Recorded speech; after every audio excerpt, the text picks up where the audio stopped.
Hello, welcome to Spotlight on Souris. My name is Laura Higgs, and it is October 12th, 2022, and I have with me today Darryl Jackson, who is the mayor of Souris&Glenwood and is running for re-election on October 26, 2022, right here in Souris. Welcome, Darryl. Thanks for your invitation. Now, so we're talking about the election is upcoming, and we've got some questions that we want to cover and talk about. Sure. How are things looking on the medical front? I know that there's a committee that you have been a part of working on this, right, for a while? Yes, we've been working for the last 6 months, approximately. Things are much brighter than they were back then when we heard one of our doctors was leaving.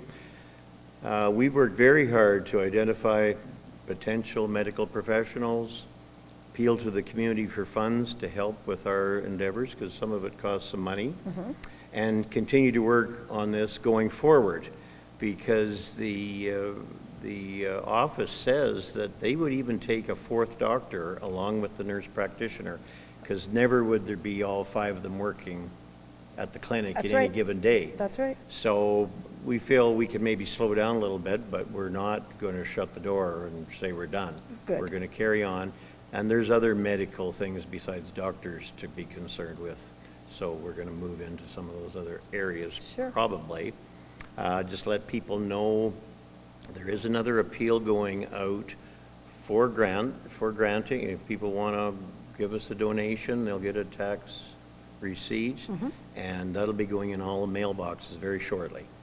Good. So just be aware of that if you're watching your mailbox. And you're wanting to help out? Yes, absolutely. And any dollar amount, we're not concerned about it. Has to be any specific amount, just anything to help the cause. For sure, absolutely. For sure. So we have had people start recently, like there's a nurse practitioner who's come and has started at the office already, right? Yes, she's Danielle Lewis, nurse practitioner, started in August, and Dr. Genoa Beaupre is coming, I believe, the first week of December. Okay. Now, I'm not sure whether they're actually booking appointments for her yet or not, but just takes a phone call to find out. Now, she's the one that's moving to town and bought a house here already? Yes, she's bought the former Tongay home on the river. Okay, that was what I had understood. Dr. Beaupre, you said. Beaupre, yeah. Okay, good. Good to hear. It's great to see a couple of females out there as well, which also makes the other half of our population comfortable, even though we haven't minded the male doctors there, because they're all very smart and very good at what they do. But sometimes it's just nice to have somebody who can suit the woman's needs too. You know, it's interesting, female doctors have in the past been harder to get a hold of, and yet we're going to have 2 of them, plus a nurse practitioner who's also female. So it's interesting, the turnabout. But, that's really... I'm sure Dr. Cram will get along just fine with all the women. Yes, and he's the senior guy in the office, and he deserves a break. He shouldn't have to work every weekend, and he needs younger people to come in and to take over, so that when he decides to slow down, he's got capable people there in the office. Absolutely, that's exactly right. It's huge. I'm always looking to the future. What's the future going to hold? What's the next 10 years? That's right, yeah. So what do you feel are the major accomplishments that of council over this last term you've been mayor? Well, I think first off, we need to talk about the redevelopment of Crescent Avenue. That was one that we waited on the federal government and provincial government to help us with funding, because that was a big project. That was well over $1.5 million. And eventually we rose to the top of the list, and they came through with 2/3 of the money.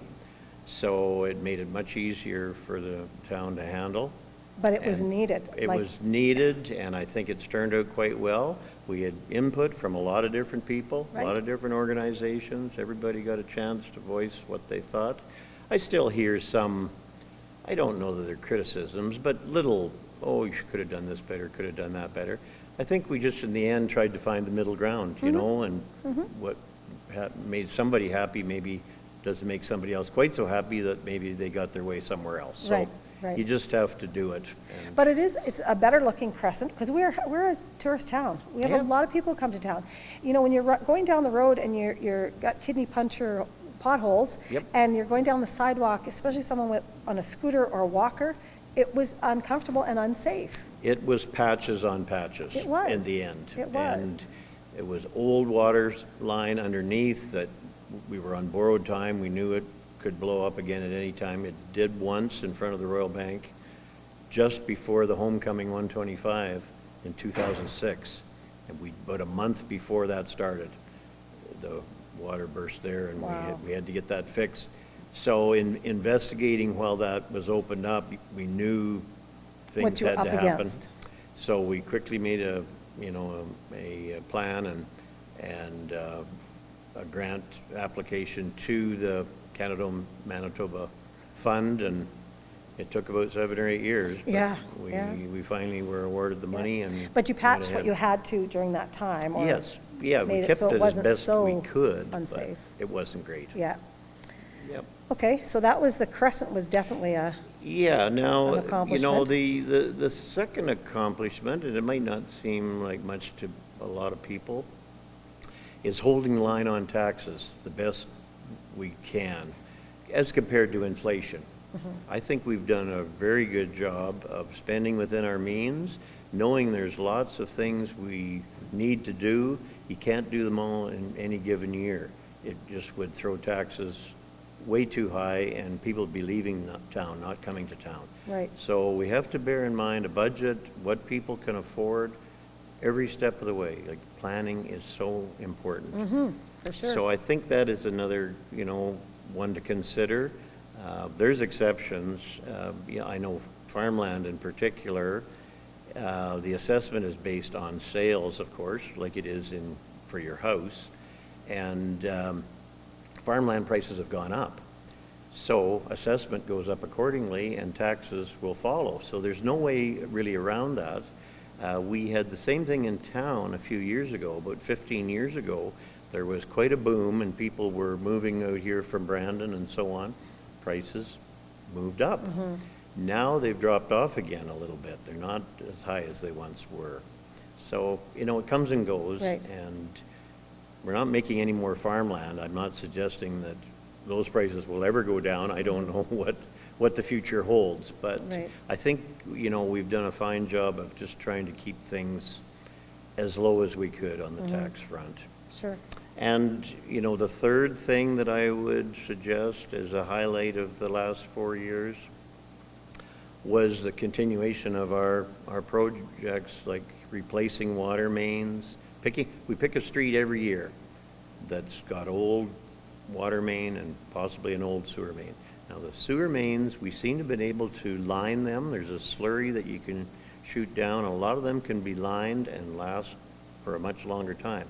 The water lines seem to corrode worse and have to be replaced. There's an easy number of them to pick. We just have to choose the one that's in the worst shape every year. Last year it was Elm Avenue, a block of that. Yes, I saw that. And then it got paved this year. Now we're working on Selkirk. We've been opened up and they've just got the regular water back because they had temporary water lines and so on. So it'll pack in over the winter and then we'll pave and curb it next summer. Sure. That's the idea. And, because it has to settle after all the work they've done. It's important that it settles. Sure. Because you pave on something that hasn't settled properly, you'll just get And you're wrecking the humps. pavement. Yeah. So let me review something, because as a nurse, I see this the water lines were in rougher shape than the sewer lines. Yes. The sewer lines have worse water in it than the water lines. Yeah, it's. How is that? Yeah, that's interesting to me too. I guess our membrane system at the water plant doesn't, well, let me back up a bit. That water plant with that system has only been in operation for 20 years. Right. Those water lines have carried water. We used to draw water out of the previous. river. Okay. And treat it, and you think of all the chemicals needed to treat it. I think that's what gets Okay. to the water lines. Okay.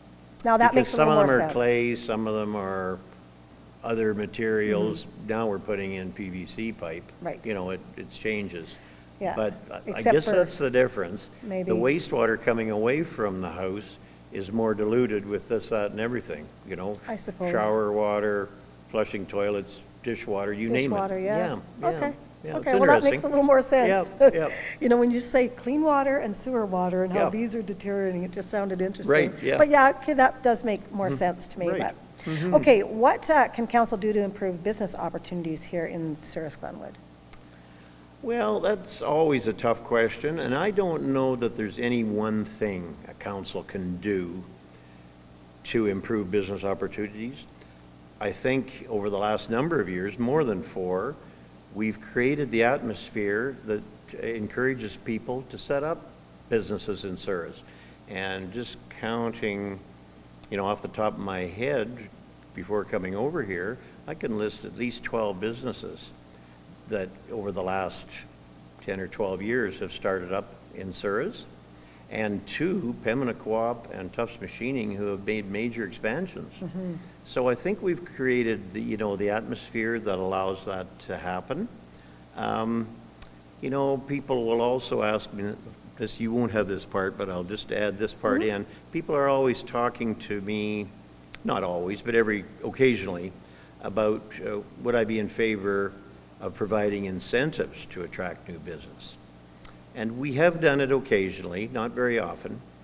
The safe answer that I give is it depends. And I'll just read what I mean by that. Mm-hmm. It depends on what size of incentives are being asked for. It depends on the commitment of the proposed business or developer to be here long term. It depends on the number of jobs that may be created by the proposed business. If you're not creating more jobs than current, maybe that's not as important as somebody who's going to create 3 or 4 new jobs. And 10, and like say 10 career jobs as opposed to 1 business owner. Right. Exactly right. Meaning. Yes. Yeah. And what it all comes down to, any sort of monetary incentives, whether it's land, infrastructure development, mm-hmm. tax deferrals, mm-hmm. or the like, guess who pays for that in the end? It's taxpayers. Taxpayers. Yes. I know the answer to that one. So, you get what you ask for, and so you have to be careful. I understand that there's a place for it, and we have a tax incentive agreement that we could use, and it can be refined depending on the business and what's being asked for. But you just have to be careful, that's all. I would just say planning is important. Do we have enough industrial neighborhoods to put up more businesses in Souris, or are we getting short of that? For light industrial or warehousing, straight north of where the old train station used to be, across the tracks mm-hmm. there's 2 buildings have gone up there. They're shops for, one's a carpenter and the other's, well, they're both carpenters, I guess. Okay. They've put up their shops up there. For something that's, we would probably call heavy industrial, we're working on setting up a park out at the airport, which isn't that far out of town. Right. And the wheels turn slow when you have to go through provincial government departments to get it all set up, right. including hydro. But we are working on that, and there'll be a day when it'll be ready to go. Well, that'd be great, because if a business came out here, we have lost so many businesses over the years. They're like the cheese plant, Yes. Lots of different restaurants that have opened and closed. Machinery dealers, car dealers. Yes, car dealers. Yeah. Yeah. So it's a little hard to attract people to our community, but if we have this available to them, yep. Even if there's a bit of a deferral in some things, some bills and such, yep. for the first bit, it would help them get established. But if they have 10 or 20 jobs, yes, that boosts our town too, doesn't it? That's the hope, that's and we need to be shovel ready. We're yes. competing against Brandon and Verdon or other places that have a industrial park ready to go. Right. So you can't say, oh, well, just hold on, come to Souris, but it'll be 2 or 3 years before we're ready for you. Yeah. That doesn't work. That's they're all saying, hurry up and wait. Yeah, it doesn't work. No, absolutely. No. Okay, so how do you think climate change will impact our community? Well, from the standpoint of the municipality and how it works, fuel is going to be a bite. Gasoline, diesel, asphalt is a byproduct of the oil industry. Those prices all keep going up. They come down, but then they go up and they never go back down where they were. Asphalt is a significant increase this year. So we've had to budget for when we're doing paving. It's hard to know how much to budget, like how much the increase is going to be. Like you don't get any heads up about what next year's asphalt is going, and you can't buy it ahead of time. Yes, yes. So you just have to budget well and hope you've raised it enough that it's going to cover what street you're going to do. I guess in the situation where it went really crazy, you might have to cut back a block off a street you were going to pave for another year. You Yeah. don't want to do that, No, you but- know, but it's possible. Yeah. So it definitely, you know, these kind of climatic changes definitely Yeah. will affect us. As far as extreme weather events, I think we're pretty well placed right now with our permanent diking system around the water plant and the wastewater plant. They were the two main worries the last go-round. And some homes that are in fairly low-lying areas are protected by the permanent dike now as well. So I think we're fairly covered there. As far as drier years, because we're probably going to get some of them too, 2020 and 2021 were considerably drier years, but our well source for drinking water didn't go down significantly. So it appears like we've hit a good aquifer and we're fine there too. Yes. And I'd also mentioned a tree canopy that Souris has a lovely bunch of trees. Thanks in lot part to the work that was done by a forestry committee headed by Bill Tonge, former councillor for many years, and others helped him out and replaced a lot of trees over the last 30 years or so. That has got to continue. We need to reform that committee and get people working on it, because we lose so many elms every year to the Dutch elm disease. Ash, we're on the lookout. There's a emerald ash borer that I think is as close as Winnipeg, if not Portage, and it's going to decimate the ash trees. We've got old maples and old cottonwoods that are 60, 70 years old. They're all breaking down. We've got to keep working on this. We've got to keep replanting, because we're going to lose trees every year, Right. especially with winds like this evening that are blowing Oh, hard yes. on trees. Yeah, for Yeah, sure. yeah. I remember the last storm, we just went out for a drive to see how many trees were down in people's yards, and there was Yeah. a fair amount. And Absolutely. sometimes a half a tree or several branches, but sometimes whole trees Yeah, down. yeah. So, And these twisting winds make it even worse. They seem to really rip fairly good-sized branches off trees. yeah, yeah. Yeah. And then, of course, then the tree suffers, and sometimes you end up losing the tree anyway. Leaves the whole tree, that's right. For Yeah. sure. Okay. Yeah. So, what would you say to people who comment about the lack of financial transparency in town? I hear this lately during this election campaign more than ever, but it comes up every so often. Every year in the spring, we present a public financial meeting where our plan for the year is presented. It has been given first reading, it's presented to the public. Anybody interested can get a copy of that beforehand. They can go over it if they can understand. It's a lot of numbers to try and swallow. Yeah. But, you know, if they're good at that, and then if they want to come to the meeting and ask questions about it, they're more than welcome to do so. It's open to the public, as most of our meetings are. They're also aired on the Yes, channel, on the on the access channel. They're WCG aired as well, but TV. people can come to the meeting and sit in? Absolutely, Oh, they can okay. come to the meeting and ask questions right there. If they'd rather ask questions of staff or finance committee people, Right. they can do so either by telephone or making arrangements to see Well, that's fairly somebody off transparent. the finance committee. As well, you know, a person really interested could come in every month and ask for the previous month's financial statement, and they would gladly print that off. Wow. So I don't know how much more transparent we need to get than that. You know, and maybe that's not well known that we will do those things, but certainly the ability is there to do it. Sure. And certainly we'd like to see more people. The public financial plan meeting is very poorly attended almost every year. When we changed the garbage plan over, that got a few more people out. But generally speaking, there's very few attend. Yeah. Yeah.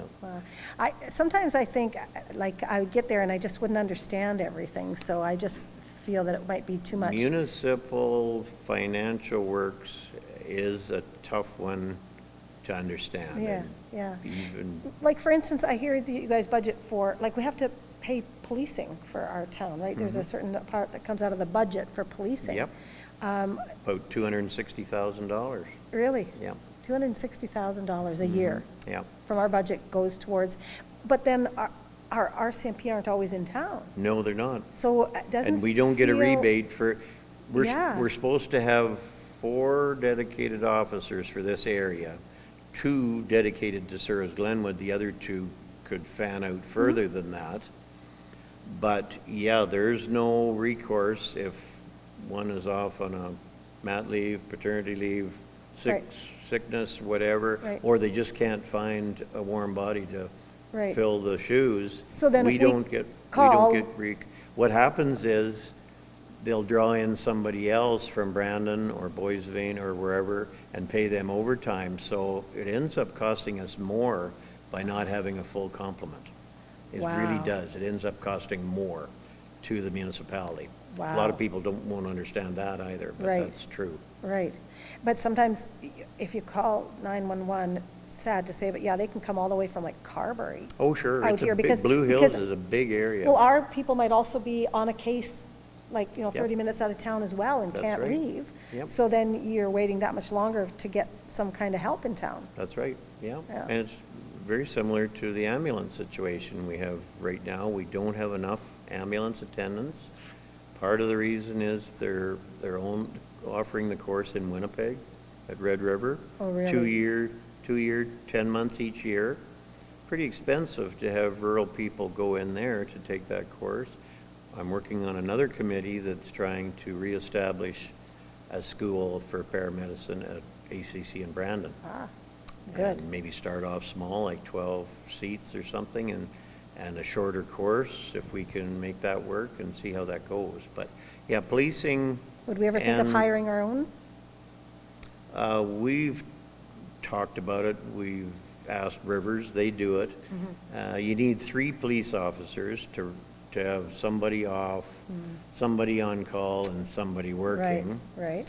And so it's 3 you need 3 vehicle, the costs pile up pretty Ah. quickly, Yeah. you know, when you start looking at salaries and so on. So Yeah. we've never, I mean, although we don't really like the situation, we're not willing to make that leap just yet. Yeah, yeah, 'cause that's It's- almost a bigger commitment monetarily It- speaking. It could be, yeah, Yeah. it could be. You gotta be careful, Wow. yeah. So, are there any more new developments happening? Like, for instance, the one up behind the hospital, that new development. It took a number of years, but it's getting filled up now. Yeah, I think there's 8 empty lots Mm-hmm. there yet. We hope to sell 2 lots every year, and that makes the debenture payment. Mm-hmm. So far, we've lucked out and been able to do that. So, hope that continues. We have another subdivision on the north side of town on Oak Avenue. A couple of trailers have been put in, Murray Wilkinson being one of them, and Detlef Weiser built a house right across the road.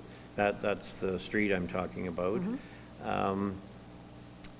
There's a couple other houses there, so there's lots of lots there available.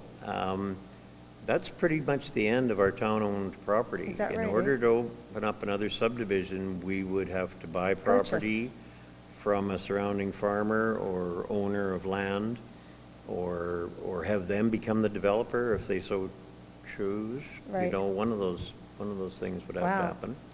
So, you know, we're not full up. We're not in dire straits yet, but certainly we're looking and, you know, keeping an eye on what might happen in Sure. the future if we had a rush on lots. Yeah, and yeah. Well, building we up, hope put that up. we always grow, but, you know, people do move away. That's just Yep. part of attrition, right? And That's right. people move in, Yep. but some new homes are going up, and there are people who are already established here for the most part, or Right. coming from our farming communities into town. Yeah, and the new, not the new hotel, but the other side of it, the Murray Building, has almost been filled up. And so people have left their homes. I mean, some people have come from out of town too. sure. But some people have left their homes and sold their home to others. Mm-hmm. So that's bringing more people to town and Sure. also helping out the owners of Yeah. the new hotel. So Now, that's a win-win. Our sign out to town always says 2,000 people. It said that ever since I've moved here 24 years ago. Yeah. Do we stay about 2,000 people? Well, no, we haven't, well, the town was probably more close to 1,800. Now that we're amalgamated and you add 600 and some from former Glenwood, Oh, we're probably at yes. about 2,500. Right, yeah, 24, that was a 2,500. change. Yeah. It was a change when we But amalgamated. that I old, forgot that's an about that. old sign that's been there for years. It's really Right. on the wrong side of the road. It You know, is. It should be on right-hand side as you're driving. Yeah, So there's been talk of maybe taking it down because Yeah. it's an old message, probably and could it's be. not even within eye shot of It's the a, highway, no, it's a actually. long ways off, Yeah. so, yeah. Yeah. And some of the other ones are starting to show their age too. Yes. Some of the yellow ones that are We've up. noticed that, yeah. And we're probably, at least I think we would likely change the color scheme, just to change, sometimes change is really good. Mm-hmm.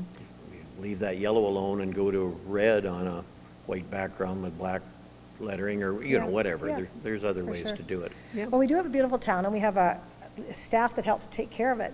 Now, that staff has to be like qualified, licensed, and there's all kinds of things that, like, in order to run this equipment, you need to qualify for that in order to. Right?